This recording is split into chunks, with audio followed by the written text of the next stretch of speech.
Hey guys, this is Comic Uno, and today I'm doing a review for Harley Quinn, and this is an episode I've been waiting for a long time for, and glad it's finally here, and that is Harley, Poison Ivy having a party, a last party before Poison Ivy gets married, and we got a ragtag team here. We have, I forget the normie's name. I think it was Jacqueline or something like that, someone with a J.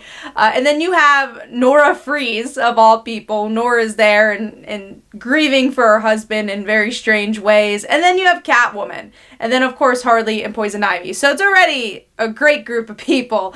And, of course, Harley, to replace her feelings towards Poison Ivy, really wants to show how supportive she is of Kite Man and Poison Ivy's relationship. So she's like, I'm going to throw you the best party ever. And even whips in shape Catwoman, Nora Freeze, and all, again, these very, very different people that have different reasonings to be there, to come together and try to be friendly. And they end up going to Themyscira, which is so strange that ends up being this resort.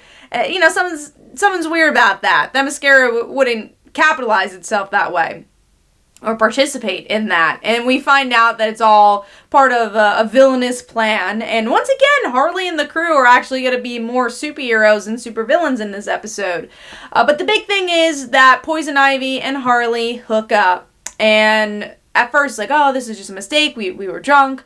Let's just not talk about this once again and forget this ever happened.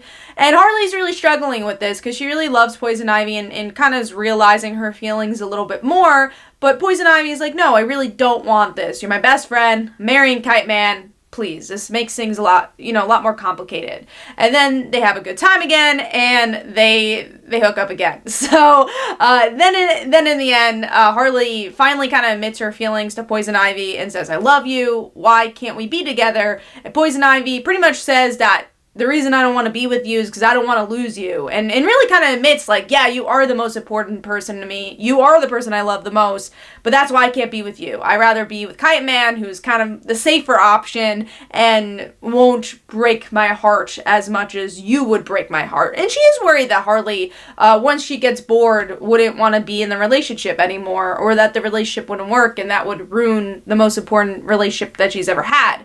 So a lot of interesting emotional arcs and character arcs for this episode, and definitely ends on a somber moment because you get to see Kite Man pick up Poison Ivy and leave, and then Harley is just there by herself and kind of realizes, what do I do now? She's marrying someone else and she still loves her. So I'm really curious to see where this rest of the season's going to take their relationship and this marriage. And then the side story was King Shark having his own issues with his dad, and they're out in water, and then he gets married, and it's kind of this connection of, I guess loved and arranged love.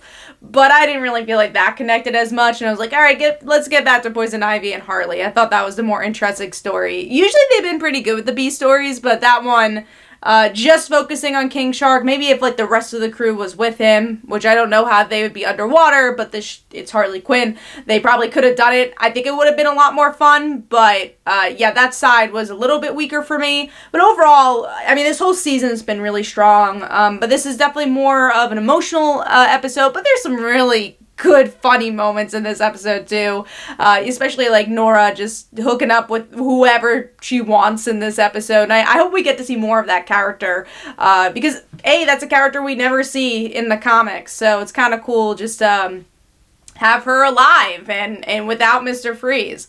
So overall, I enjoyed this episode. It definitely didn't end where I thought it would. I thought they really were going to just go for the relationship and kind of break Kite Man's heart right away. So I was surprised they went the other direction. But come on, it's drama. You gotta have some drama until the end of the season.